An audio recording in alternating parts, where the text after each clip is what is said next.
Good evening, everyone, and welcome. This is Joe Scarice, co-founder of the Creative Birth Strategy podcast and house here on Clubhouse every Saturday morning, 8 a.m. and every Sunday morning, 9:30 a.m. Eastern Standard Time.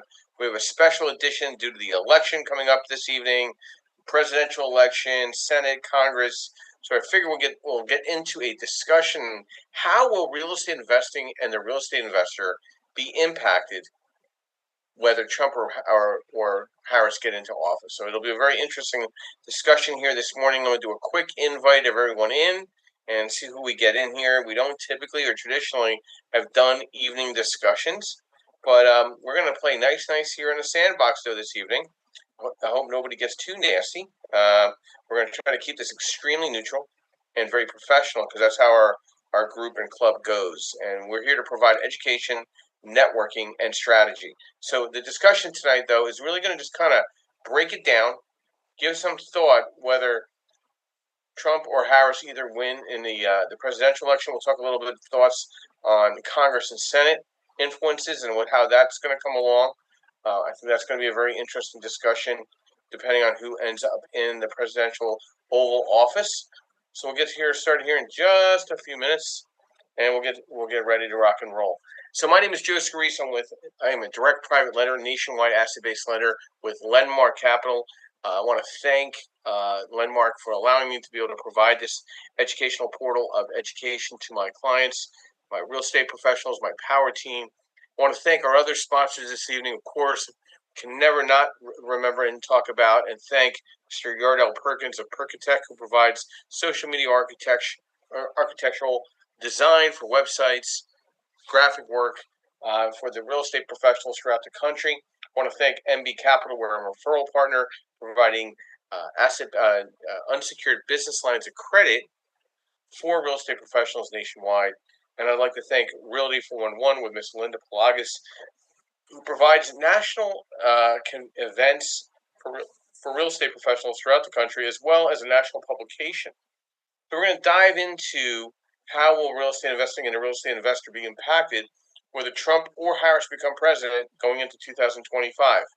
Some thoughts here, and again, I'm going to stay extremely neutral. I mean, we all have an opinion who we would like to see win, but I'm going to play, just kind of Switzerland in the discussion. If anybody would like to raise their hand, come up. We don't have any moderators just yet, but we're gonna kind of dive in this. We'll go ladies first. If Kamala Harris does win, we're going to see some affordable housing initiatives where Harris has long advocated, along with Biden, for affordable housing and may push for substantial investment in affordable housing initiatives and tax credits for low-income renters and first-time home buyers. This could impact supply and demand dynamics, and particularly in markets with high rental rates, by easing the pressure on lower-income housing demand. Also, Harris probably leans a little more toward higher taxes for high income earners. Harris might support increasing taxes on high income earners and businesses, especially regarding capital gains and the estate tax.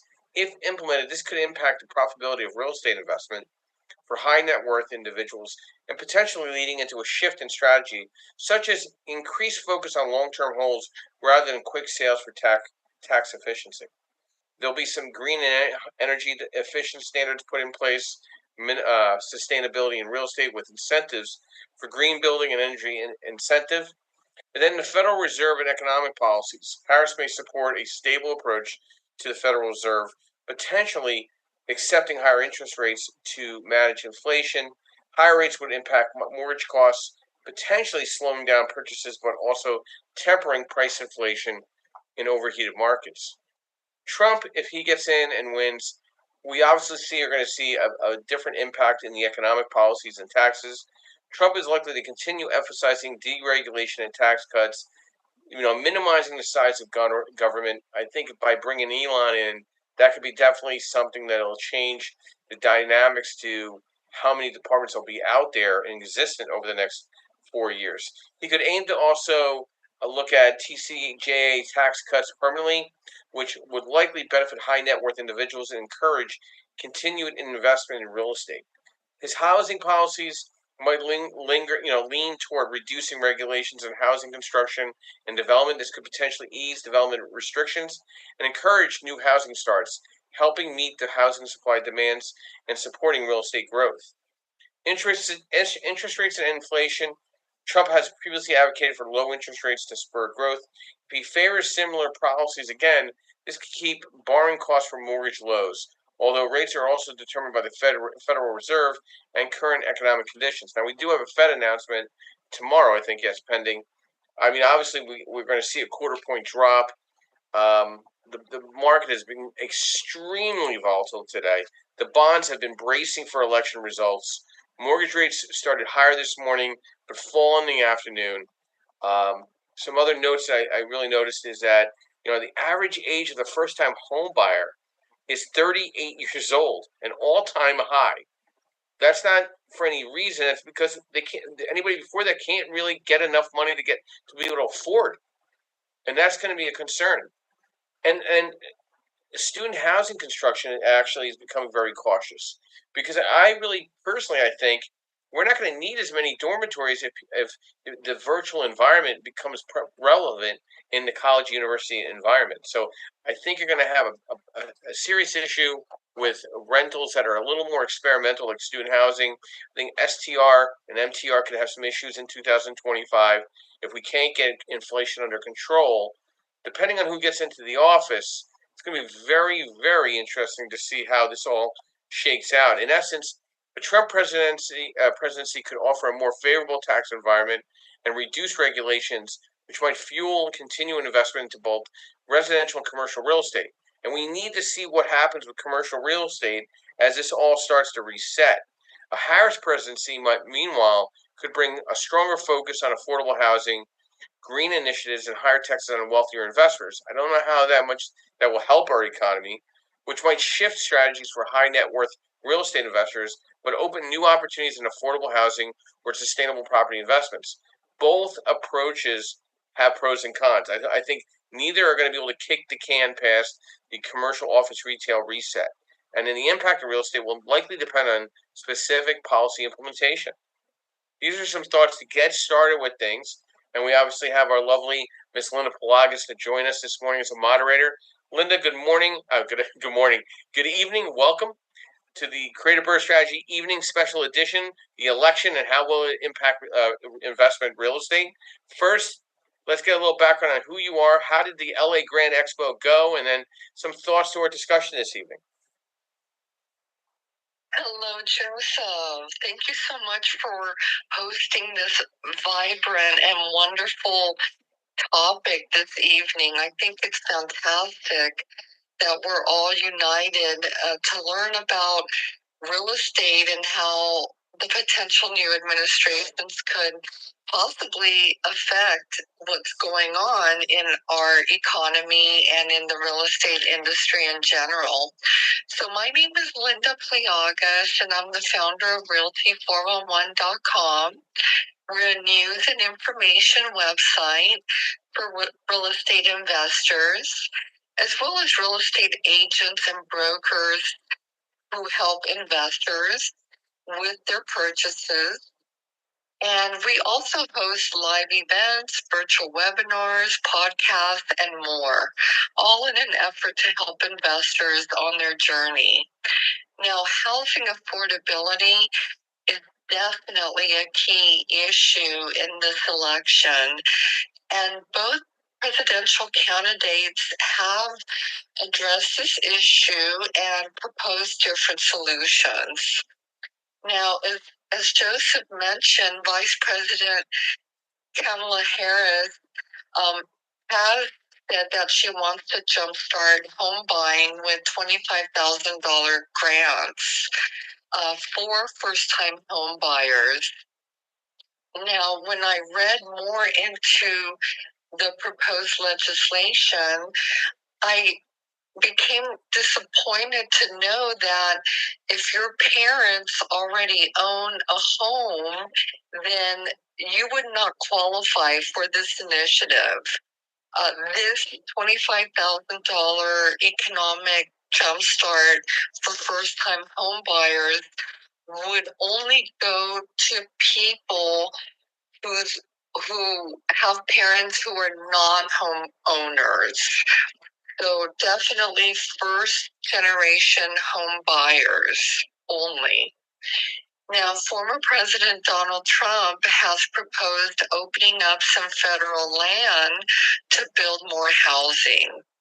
And during his last presidency, we also saw the administration pass the Opportunity Zone, which helped investors gain favorable tax breaks while increasing investments in underserved areas.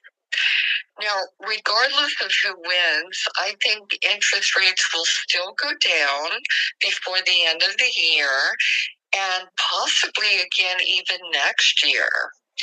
I think people in general are ready for new leadership, and this will translate to a surge in real estate activity. And that's what I'm predicting. I'm not predicting who's going to win. So far, I saw what's going on in the news, and they said that Harris won Vermont and Donald Trump has won West Virginia. And that is the latest news that I have found. Back to you, Joseph. Thanks, Linda. So, Linda, I know you live in probably the bluest state in the world. It was once purple to red, is now bleeding blue. What's your thoughts? Like, why are people not looking at the imbalance in California? Shouldn't you think? Do you think because there's so much one sided that the balance there is just off a little bit? Just there's just no balance between red and blue, or even purple. Well, thank you for pointing that out, Joseph. But I am seeing a lot more conservative voting in California. For example, I've seen a lot more Trump signs than Harris signs, not only in the Santa Barbara County, which is considered a more conservative county, but even also in Los Angeles County, which is a very blue zone. So I'm also seeing a lot of backlash on some of Newsom's proposals and some of the laws that they've passed.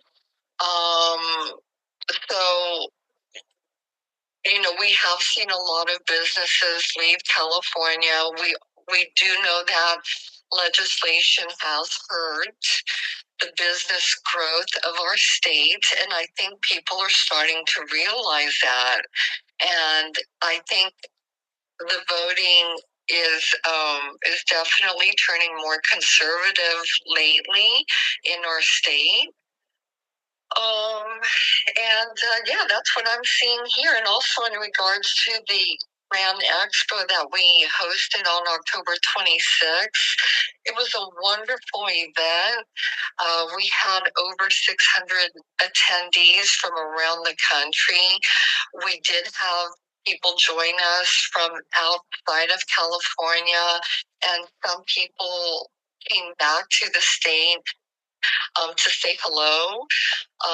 Either they had moved out of California or we had visited them in their state and they wanted to come out to California and attend our Grand Expo. So it was an amazing day, and thank you to everyone who helped make it happen. Thank you. Thanks, Linda. Yeah, I was out at the Ohio RIA this past weekend, and they had close to 600 to 700 people. They started on Halloween, which is a little weird. Friday was very, very busy. Saturday was busy. I felt that it was a very qualitative attendance. People were asking all the right questions. They were very concerned about their tax impact as a real estate investor. If Harris got in, they weren't as concerned if Trump got in.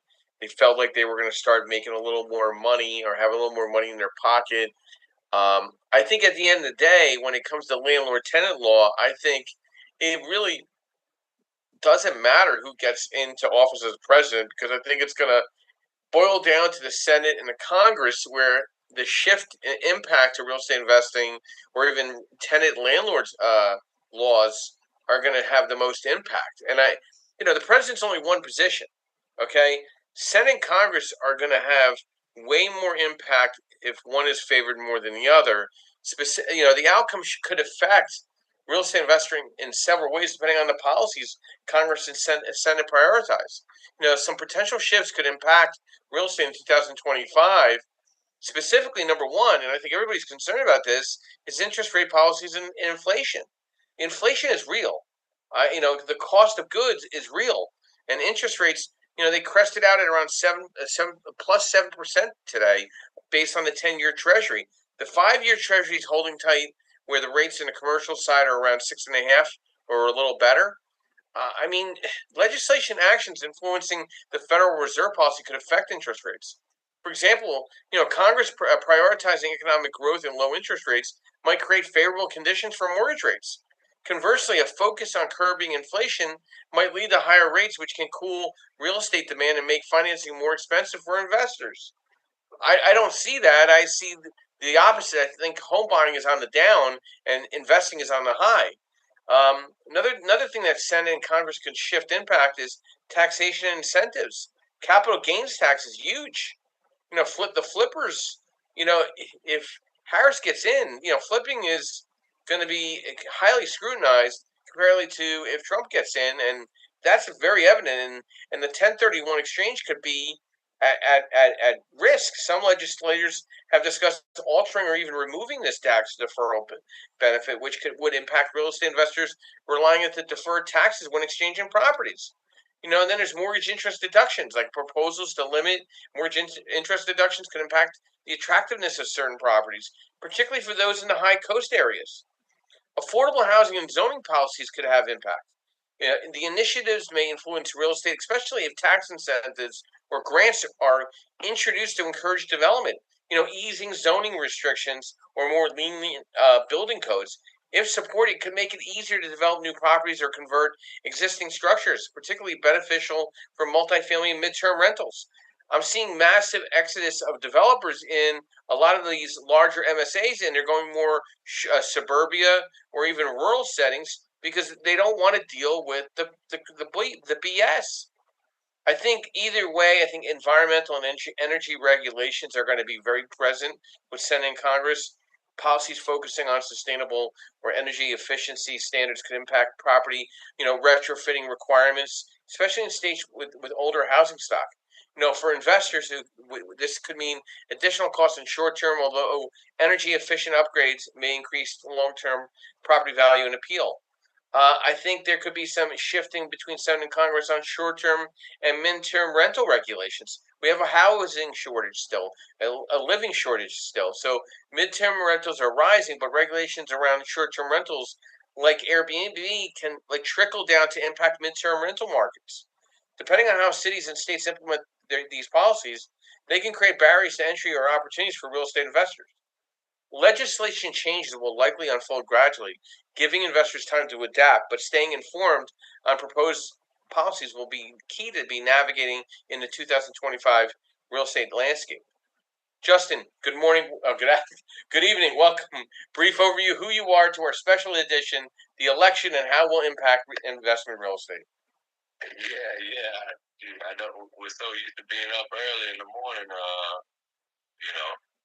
but yeah, good evening, everybody. Man, this is interesting. I was just going to speak, I guess, a little bit too, like you were saying, the local policies. I think that's going to be really the greatest impact to us or to the real estate market because we know it's local, right? But for example, our senator, one of the first things he did when he got in office was start to cut off different, charities and things that were funded by the state and so on and so forth. So, different sectors of affordable housing, different efforts, different things that we have access to are not going to be a certain priority if one of the candidates, well, if Trump wins, then the people, who he's going to empower locally, they down here where I'm at, I know kind of what they're leaning towards. So that might have that sort of effect. I think nationally, just from what I'm hearing, if he wins, you know, there's supposed to be some tariffs and so on and so forth. But I think that's just going to be passing down expenses, which is, going to make just everyday things a little bit more expensive for a while. But it may have some other effects that may be beneficial, around the world or so on and so forth. So those are just kind of my thoughts. I'm really heavy on hoping that we have some affordable housing friendly legislature continue. Opportunity zones has kind of been around for a little while. I remember learning about it in 2019. So I think that was towards the end of Mr. Obama or what have you. But it became popularized around 2020 and thereafter. But that's a bipartisan deal, right? So if I'm hoping that going forward, and this is a wish on a star, the way attitudes are right now, but there'll be a lot more bipartisan things that, because we're seeing some real extremes in the country. So we definitely have seen some in the last half of a decade. Hopefully there'll be a lot of bipartisan things that will help the real estate market and that will help not just, your everyday buyers and sellers, but your investors and the people who are, essentially when it comes to housing, have to, play a role in setting that price point, which ultimately is the main expense of any individual. So that's it. Just it just kind of affects us all the way down to the bottom. So hopefully we'll get some, like I said, some real estate friendly, legislature coming our way. Justin, you hit it right on the head. A little balance we need. We need a little, because I don't think anybody's all the way left and all the way right on every single thought. And when it comes to real estate investing, I have to say we're probably the most balanced creatures in any industry. I think we try to find the happy middle because we're always trying to keep balance and time management and cash management and delegation. The polls have started to close across the country, including the battleground state of Georgia, and counting has begun. So, and what is predicted to be tightly contested presidential election, this could likely impact some serious battleground states that are obviously very high impactive. When it comes to real estate investing, Pennsylvania, Wisconsin, North Carolina, Georgia, Arizona, Nevada, these are primary investment states. Also, Indiana, West Virginia, Tennessee, Oklahoma, Alabama, Mississippi, South Carolina. These are all very, very solid investment states. Some of the states right now that are favoring more toward Harris, Vermont, Rhode Island, Massachusetts, Connecticut, and Maryland, they're kind of top heavy. They're not as like Maryland used to be much more appealing a couple years ago than today. Connecticut's kind of getting a little tight. Rhode Island, not a lot going on up there. Vermont, definitely, I wouldn't go up there in April, May during mud season. But what I'm saying is there's very important states that will be impacted, and you're seeing the conservative nature and the concern of inflation and pricing impacting the vote. I mean, fact, people they have concerns about abortion. They have concerns about women's rights, and they should, okay? But at the end of the day, it's about safety for your family and yourself, money in your pocket, interest rates, and affordability. And if you can't afford to live, it doesn't matter who. But then you're not going to be able to make it to the next vote. So I think there's some concerns with there, and I think that's going to bleed through for real estate, especially I think hopefully the middle class. They're focused on financing costs and insurance challenges, with many expecting a U.S. recession in 2025. Real estate investors are eyeing opportunities in 2025 with the most optimism that this cohort of buyers have felt in years. Okay, I think Investor Sentiment Index reveals a significant uptick in real estate investor confidence, with an 8-point increase from the previous quarter. Approximately 68% of investors who responded think this current market is as better than a year ago, with 71% anticipating further improvements over the next 6 months. This represents a most optimistic responses in quite some time. I know everybody's complaining that they can't find opportunities, but yet they're out there hustling, meeting and greeting with people. I mean, there was 600 to 700 people at the LA Grand Expo and 600 to 700 people at the Ohio RIA the same weekend.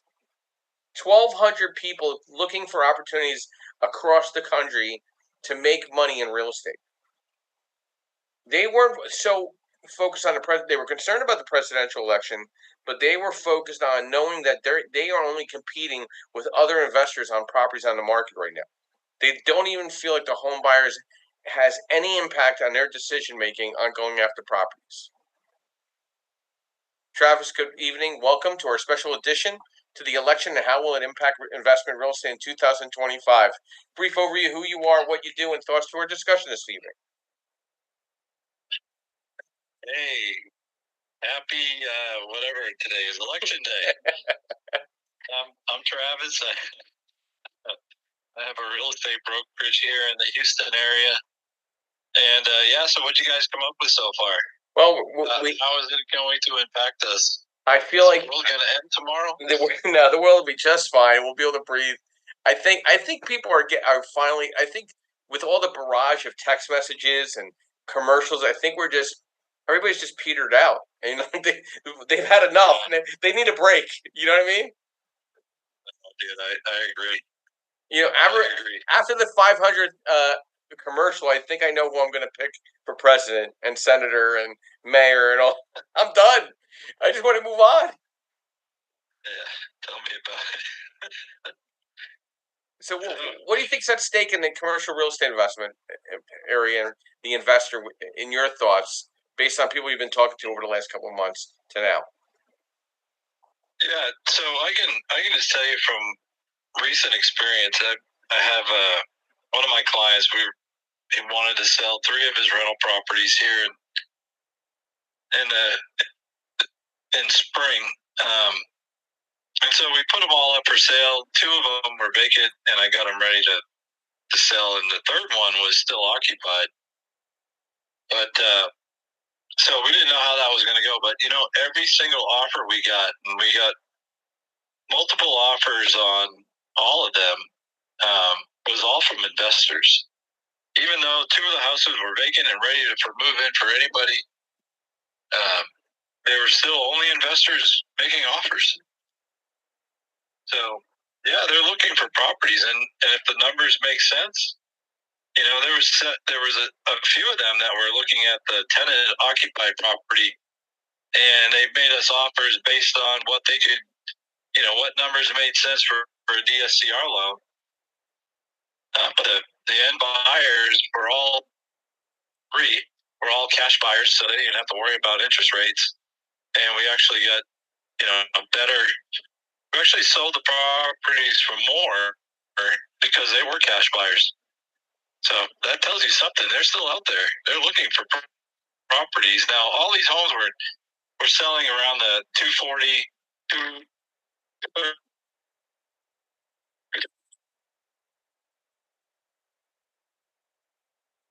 I think we lost Travis. We lost you for a minute. If you can't hear me, you there?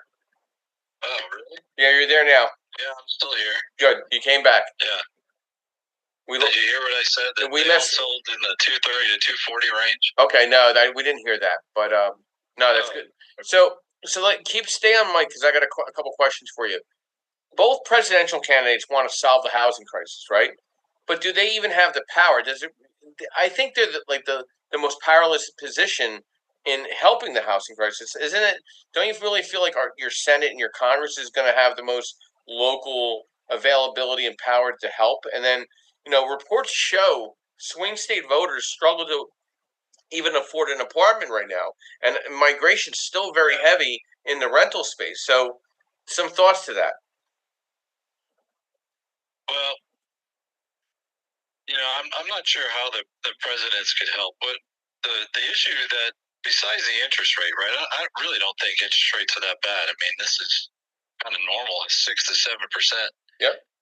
But the big thing here, like here and in like Florida and other places, has just been the drastic increase in the cost of insurance. The homeowners insurance have doubled in the last 2 years. So when you start looking at buying property in Texas or Florida, and then you start factoring in what your homeowners insurance is going to be and increase in property tax, that's what's making it more unaffordable here than the interest rate, in my opinion. So I don't know how the presidents work that out. I think that's more of a state thing, but that's what I see. The home prices have hit the lowest growth rate in over a year. I mean, we have to admit Bidenomics was somewhat of a complete failure. Okay, the job reports that they came out in October was 12,000 jobs, which that'll get changed, and we might be even negative on jobs. So if Harris is going to come in, she can't continue with whatever plan that Biden had because it was a complete bust. So, is she just telling us what we want to hear, or at least her constituents? And then I mean, Trump's making some very aggressive promises, and I appreciate that.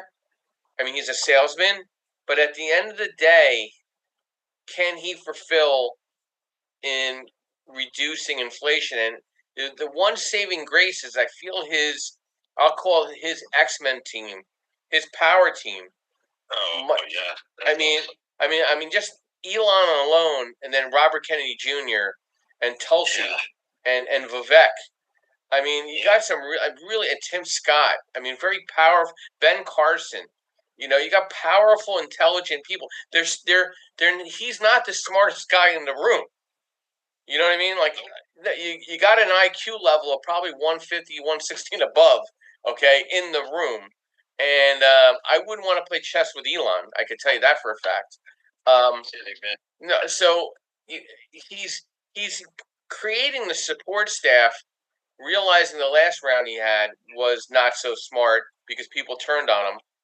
And I think RFK Jr. I mean, listen, he's got some very left mindset, but his thoughts on health and mind and just the well-being of a human being, I think goes farther than anybody else that's ever been close to being president. And I just love Tulsi's energy, and she's former military and present military. And I think Vivek, and I think Elon and Tim Scott, you got all potential, other than Elon because he can't be, but all potential presidential elective individuals that might be able to facilitate bridging. And we're not even talking about JT Vance. JD Vance, man, can hold his own too, and he's a Midwest guy. And I think people can relate to that. It's been very difficult to watch the other side, in trying to convince you to kind of see their way. I just don't know if there's enough team players on their side to make up the difference of likability. You know what I mean? So like you have to look at, do you like these people? Would you want to hang out and have a drink with these people? Do you trust these people? You know what I mean? On a day-to-day basis. Yeah. So there's some concerns there. So I mean, see that giving people another tax break or whatever to buy a house as an incentive is really going to get people out there buying houses. They still have to have the money to buy the house. They need to be able to afford the payments. So, plan really helps. Yeah, you're getting a little choppy again. Travis. You're getting a little choppy again, but I appreciate you jumping on this evening. Maybe we can get into a better spot. I know I just saw a little chat come up about the $25,000 credit for that Kamala was bringing up. I do agree. I don't think that's really smart. All I would think that would be is predatory, credit out there for people to take advantage in all the wrong ways. I just saw an article this week that I posted, where credit limits are dropping and where credit's getting tight throughout the country, and you're going to see some heavy migration. And affordability is going to be everything. Can they afford to live? And can they afford not to go into eviction? Can they afford to pay their bills and have a job? And are there jobs? We need more domestic jobs. We can't be giving them all away everywhere else. We need those opportunities, and you got to think that through. Who will impact it the most from a Senate and Congress level with this election? And how will this impact not just next year? How about the next 10 years? I mean, you're taking 30-year mortgages out. You're not taking 10-year mortgages out. You're taking 30-year mortgages out. You're trying to build generational wealth. So it's not all about 25. It's about where does this all go from here? And I'm going to come back to Linda. Linda, where does it all come from here? Looking at the 30-year amortized loan, the generational wealth. You had 600 people at your event that were looking to build a future. What was the sentiment at the expo this past week? Well, there's definitely concern about rising interest rates and inflation, but at the same time, there's a lot of optimism. They know that there's opportunity in real estate. Yes, we do have more legislation on the ballot. Right now, there's Prop 33, which again is trying to put government back into rent control of single family properties for rentals and such. I don't think that's going to pass. People have been rejecting it, and I think that's not going to pass. So that'll be great for landlords if it doesn't pass. I've seen so many ads saying vote no, that I think it will resonate, and I think people will be voting no on that proposition. So anyway, I do want to point out that Cindy, one of our listeners, has been chatting, has been posting on the chat, and although she doesn't like Kamala's $25,000 credit, she did point out that there was a lot of lying coming out of the GOP party, and let's not put it under the rug that they have said a lot of scandalous things in their campaigns over the past several months and over the past several days, even more so. I think she wanted us to bring that up. Yeah, and I try to pay attention to both, Linda, of course. But it's really interesting. This is a true pivot of how we are going to look at media for the rest of our lives. How we're not going to take media so seriously and go to the podcast streaming to get our news. I think as we see it today, the MSNBCs, the CNN, the ABCs, the CBSs, there is going to be a massive reset and distrust going forward of what they have allowed to be said about fellow human beings. How do you go back to talking normal to anyone? As a real estate investor, like when you have a conversation with somebody at a table, politics comes up now, like almost immediately about the rates. Oh my gosh, I can't wait till this person gets out and this person gets out, and then you have wholesalers that come up. Hey, we have no protection. No lobbyists are looking out for us. Well, you shouldn't, because you're gouging the market and taking advantage of real estate agents out there hustling on a job they used to do for the last 30 years, and now you're wholesaling and making 10 times more money and being predatory and being questionable with consumers that don't understand the real estate market. Now there's going to be all these new sets of rules, and I personally think wholesaling is kind of on the back end. I think it's going to be, since Pennsylvania and Oklahoma have mandated this, I don't see any looking back. I think every state will mandate some form of regulation on wholesaling to put some controls because there's so many scrupulous, questionable, just unethical human beings out there taking advantage of people that are just clocking in, clocking out, and trying to make a living. And if they get in trouble with the house, they just want to get rid of it. And I think at the end of the day, whoever gets in the office, we need a reset. We need the real estate investors need we need a little break here. They have I feel like no matter what we have been taken advantage of during COVID, we've been taken advantage of over the last 2 to 3 years post COVID by catering to really bad people that know how to milk and work the system. We need tighter regulations on bad tenants, and we need to make we shouldn't have to have the concern whether we have landlord tenant friendly states. Everybody should be down the middle when it comes to landlord tenant. It shouldn't be so liberal and it shouldn't be so conservative. It needs to find the happy middle where everybody, as long as they're doing their proper channels as a good landlord or decent landlord, and you're a decent tenant, you get the rules work in both your favors. Because when you have imbalance, you have major problems. I know so many investors trying to get rid of their properties out of Philadelphia. They want to just get out. They want to unload. I know people unloading hundreds and hundreds of properties. The stress level is immense in the eviction process because everybody just is trying to take advantage of everybody. The tenants know they can take advantage of you in almost every state in the country. So who's going to fix that? Like, that's not the president. Whoever gets elected, that's Congress and Senate.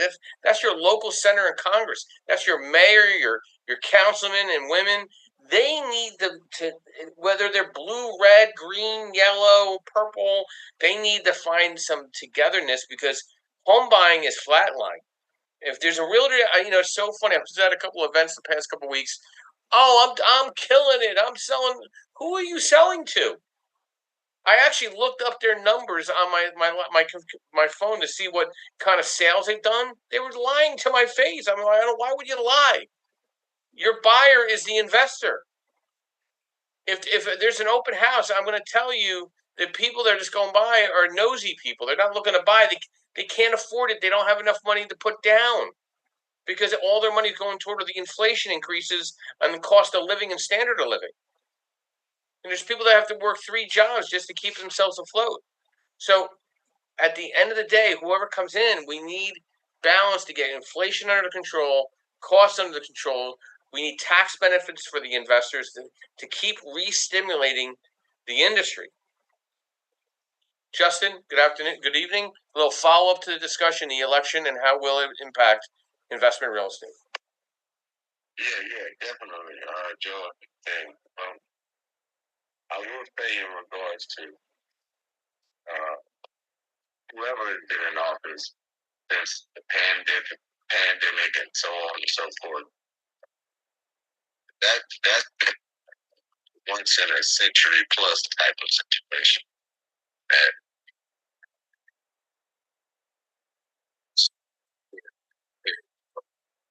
let's say spending has been growing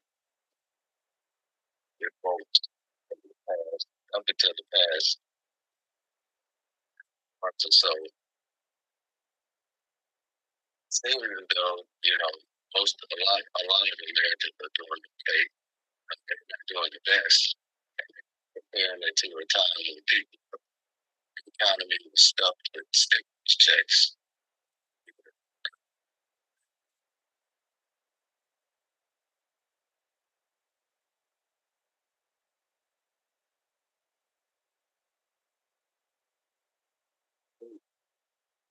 So it's just one of those things where all of the consistency that we could have relied on for the past 50 years or more in the economy, that went out the window. The guarantee of when they should shake back, how they should shake back, relative.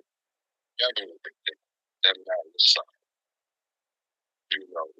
It's tough to kind of estimate or make the right call and for an entire nation. And I made the perfect call. to make everybody happy and to get everybody's pockets back, right? Time in 4 years. That's a big ask. But I will say this. I think, definitely we're clearly in a time where, we're shifting.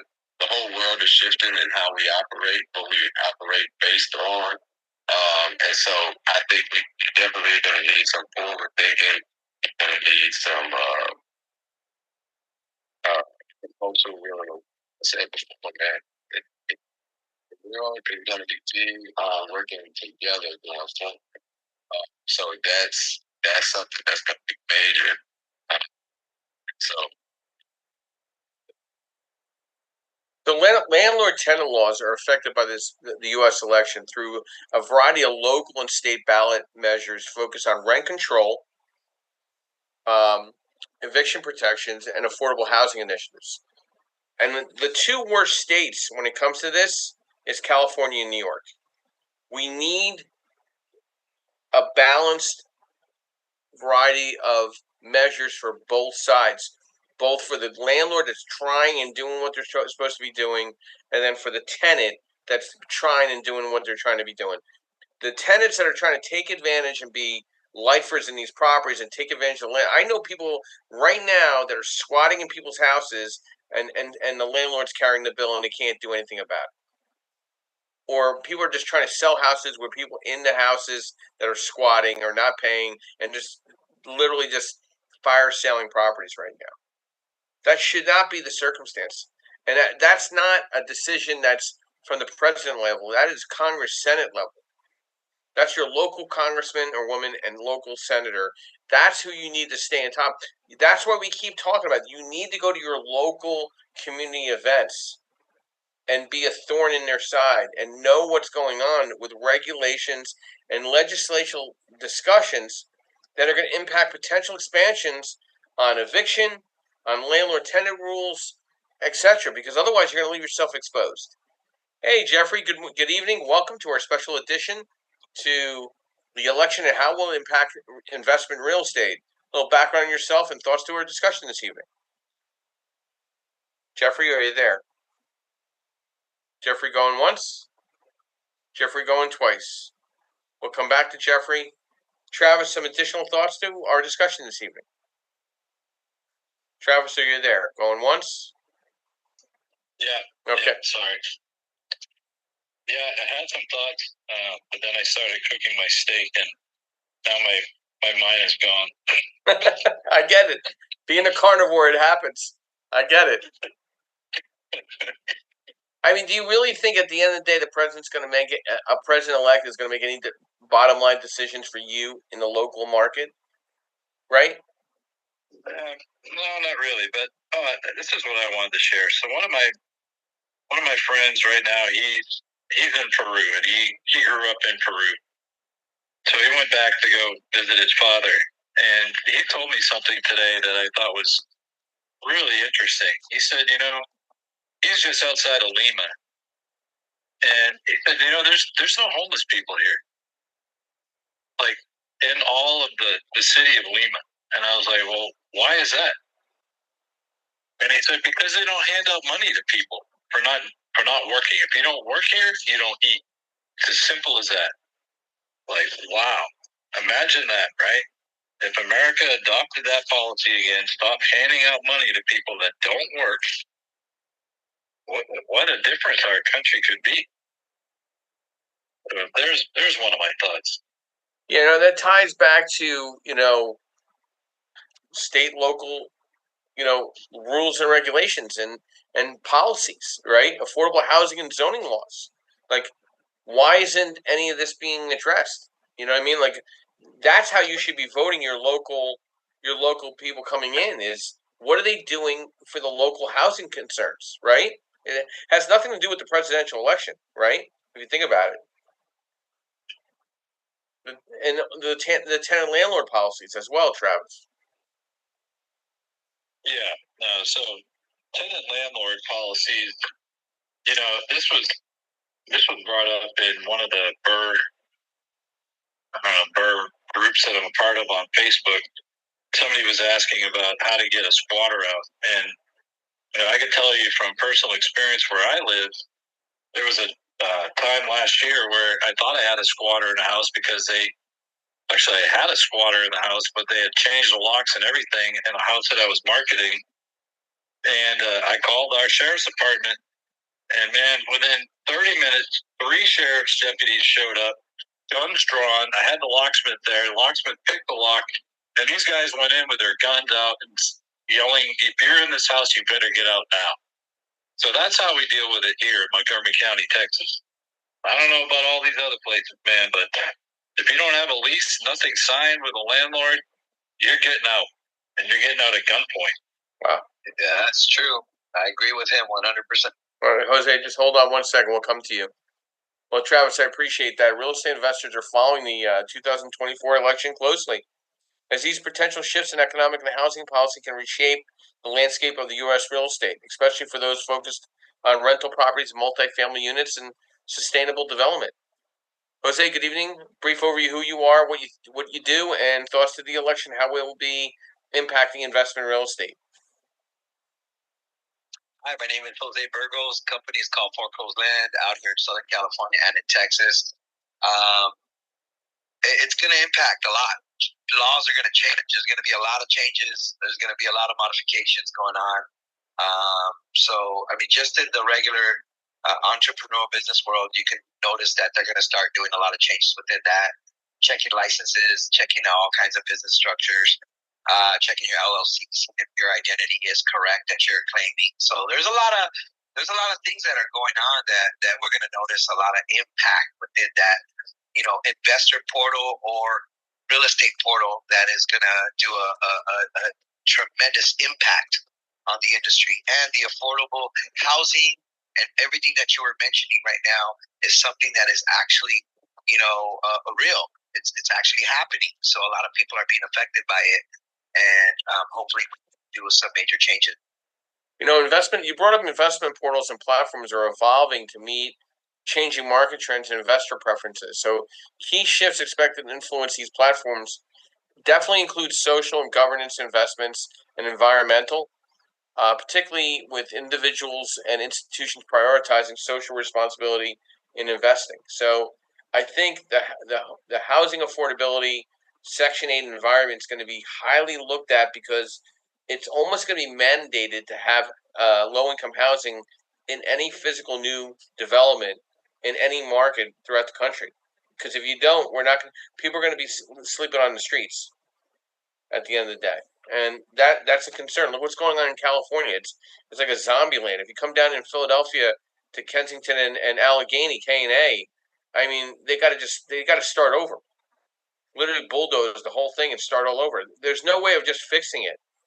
I mean, it's way beyond fixing. So, does that take a new president, or does that take local regulation and government?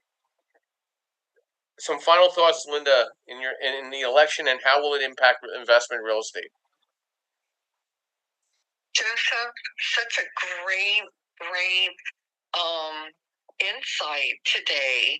And thank you so much for getting all of us together to share our thoughts on the election. I think everyone shared some really wonderful insight, and there was definitely a lot of great discussions this evening. So I totally agree with what you and Travis said about, and Justin said about working together and finding common ground so that we can work as a team to get more positive results, not only for us as real estate investors, but for all Americans. And I look forward to seeing what positive changes will be made with the new administration. And let me check on the results in real time for everybody. Thank you. And right now, what's it look like? Yes, right now the Associated Press says Trump has 101 electoral votes and Harris has 71. Interesting. So that's how it stands right now. You know, in 2025, the real estate market is expected to be influenced by evolving economic conditions and shifting demographics and a heightened focus on development. So, where interest rates and capital is going to be so important getting into the new markets in 2025. Justin, some final thoughts to our discussion, the election and how will it impact investment in real estate? And it's pay close attention to your local governments, because I believe the result the impacts are going to be most. I mean, so we're going into that, and absolutely glad I paid attention and saw this room pop up. Insightful and his comments this evening. Thanks, Justin. Thank you very much. Travis, your final thoughts to the election and how will it impact investment in real estate? Yeah, thanks, Joe. Yeah, my personal thought is if Harris wins and she starts handing out more money, all we're going to do is increase real estate prices even more. It's going to become more unaffordable. So I'm hoping that what's going to happen is that, our bubble is going to pop. That a 20, 30, 40% increase in 3 years in real estate values is not normal. And, we've watched it in the early 2000s. It happened in Southern California, happened in Arizona, happened in Florida, and then it popped, right? So it's got to pop. So if Harris gets in, maybe it pops quicker. I don't know. But anyway, that's my thought. Thanks, Travis. I don't disagree with you. I think deflation in real estate values and property prices is anticipated going into next year. So I don't know if it's going to impact every market, but it definitely will impact specific markets on the East and West Coast. Jose, your final thoughts to the election and how will it impact investment in real estate? Jose? Well, I feel like the investment real estate impact is going to be big, no matter who wins. It's going to it's going to take time to repair if there is even a winner that is basically going to leave the marketing dollars here.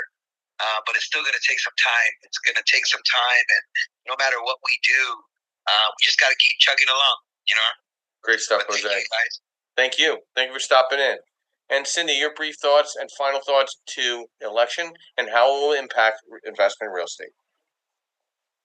Cindy, going once. There you go. It's Mike. I love this new mic, y'all. Hey, good evening, Mike Joe. Hi, everyone. I'm Cindy Ario, and I'm over in Salt Lake City. I'm a licensed realtor and international broker. I own a brokerage in Istanbul, Turkey. I've had it 20 years and have a team on the ground. I was a stockbroker all through the 80s before I got into real estate. And so, according to the data that I've read and the sources in which I follow, 10 of the last 11 election cycles, I already put it in the chat, maybe you've read it, the real estate prices have gone up on 10. The one that they didn't, and it was 2008. And then other reports, particularly today out of Housing Wire, wrote an interesting article that they have gone back and traced it clear back very long time. It was like so far back. I didn't even know they were doing data that long, y'all.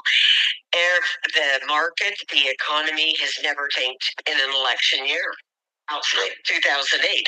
So everybody with this, oh my God, the end of the world, I don't buy it and I don't see it. I feel personally very optimistic because when you take a look at housing starts and permits pulled, they're back down to record lows. And here we are. The builders aren't building. Yep. There's no way. how's it going to crash? There's no place, no homes for anybody. And I'll close with Kamala's little 25,000 was just a ploy for what she thought we all wanted to hear. I don't believe it would ever work.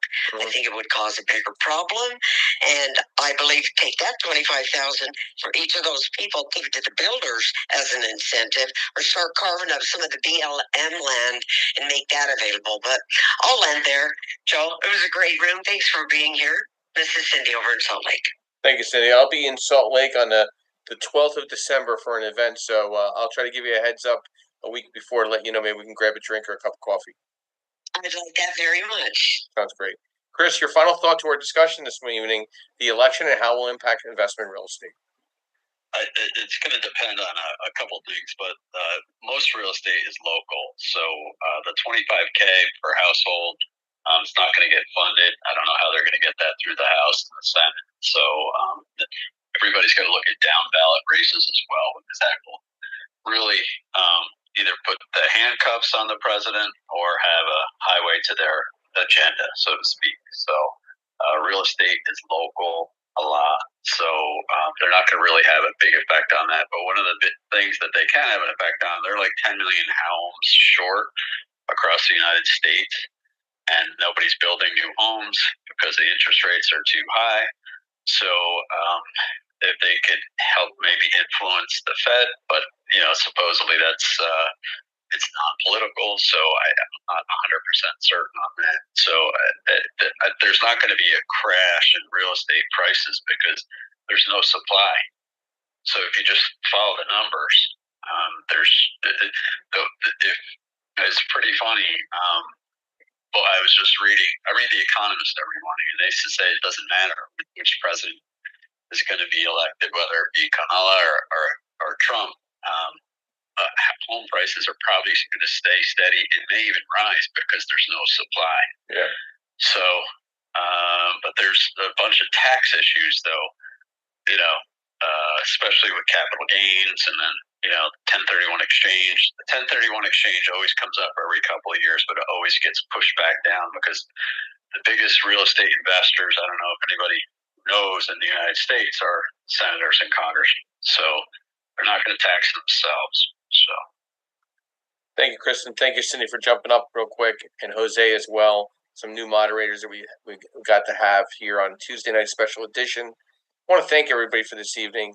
My final thoughts here are some key influences based on this election: the interest rates and mortgage costs. I think remote work and office space oversupply. I'm thinking about demographic and migration shifts. Definitely, in my mind, how I voted, economic uncertainty and consumer confidence. I'm not confident in this consumer environment, and I'm seeing higher construction costs and inventory levels. So while deflationary pressures in real estate value may vary by region and property type, 2025 and forward after that is expected to bring selective corrections, especially in markets heavily impacted by high interest rates, oversupply, and economic uncertainty. I want to thank everybody. Don't forget about inflation. Well, yeah, I mean that ties all into. Yeah, hasn't been there in a long time. I don't even believe them. I don't even believe any of the reports. I'm sorry. I think the reports are so skewed. They redefine recession. They redefine what inflation is. Anybody who goes shopping, yeah, it can't be right. I bought a bag of apples it's ridiculous. No, and listen. At the end of the day, media as we know it will not be the same after this election. Point blank. It's just not going to be the same. And I want to thank our sponsors that support this event, this room. We are making some changes following November 17th. We're going to go with Sundays 9 a.m. Going forward, and we're probably going to be very spotted on Saturdays. We're just going to be on Sundays. We're hitting our 80th podcast on creativebirdstrategies.com. We're going to do some one-on-one podcasts in the future, but really, and those will be during the week, pre-recorded or maybe live, and depending on the timing of things. But we are going to focus more on the Sunday from 9 to say 10:30, and just kind of keep moving it from there going into the new year. I want to thank our sponsors and the support staff, Yardell Perkins of Perkit Tech, who provides all the social media, the video work, graphics, everything that you see as part of this podcast. He can provide that for you. If you need some help in building out your own meetup and event, he can set up a game plan for you as well from a social media perspective. I want to thank MB Capital, where I'm a referral partner for unsecured business lines of credit for real estate professionals and services. I want to thank Linda Plagas from Realty 411, a national publication for real estate professionals and services, as well as national events throughout the country. And I want to thank Lendmark Capital, where I'm a senior loan analyst, providing asset-based lending nationwide for real estate professionals and buying debt service coverage ratio loans, fixed to rent, fixed to flip, new construction, multifamily, mixed use, uh, balance sheet lending nationwide, where we can provide advisory and strategic planning for your real estate portfolio. And my quote this evening: "It is not enough to be intelligent; you must also have the right character." Balthasar Gracian. Everybody have a blessed Tuesday evening. I'll see you on Saturday and Sunday this week from the NAR Realtor Expo in Boston, Massachusetts. Very excited about that. You'll be hearing me live from Boston at the Boston Convention Center, 8 a.m. on Saturday and 9:30 a.m. on Sunday. Have a blessed week, and I'll be ending the room in the next 30 seconds. Thank you.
Record.